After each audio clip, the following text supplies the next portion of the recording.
പട്ടാപ്പകൽ അടച്ചിട്ട വീട്ടിൽ മോഷണം. 10 പവൻ സ്വർണവും പണവും കവർന്നു.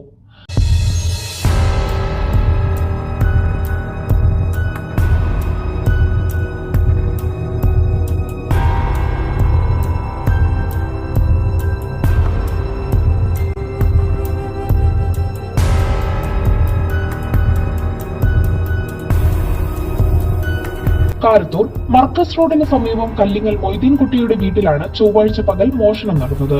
വീട്ടുകാർ രാവിലെ തൃശൂരിലെ സ്വകാര്യ ആശുപത്രിയിലേക്ക് പോയ സമയം നോക്കിയാണ് മോഷണം നടന്നത്. വീടിന്റെ പുറകുവശത്തെ അടുക്കള ഭാഗത്തെ ഗ്രിൽസ് തകർത്താണ് മോഷ്ടാവ് അകത്ത് കടന്നത്. സ്കൂൾ വിട്ട് കുട്ടികൾ എത്തിയപ്പോഴാണ് അടുക്കള ഭാഗത്ത് കറിപ്പൊടികൾ വിതറിയത് കണ്ടത്.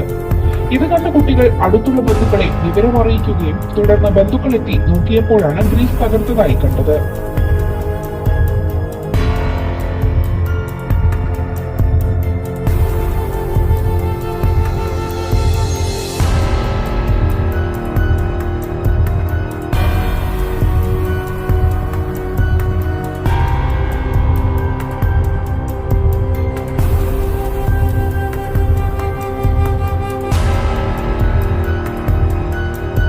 ഇവിടുന്ന് എല്ലാവരും കൂടി 9 മണിക്ക് പോയിട്ട് പിന്നെ തിരിച്ചു വന്ന് പിള്ളേര് സ്കൂളിട്ട് വന്നപ്പോൾ ആണ് ഇത് കണ്ടത്, ഡ്രില്ല് പൊട്ടിച്ചത്. അപ്പോൾ നോക്കുമ്പോൾ ഒരു 10-10.5 പവനോളം സ്വർണം കളവ് പോയിട്ടുണ്ട്.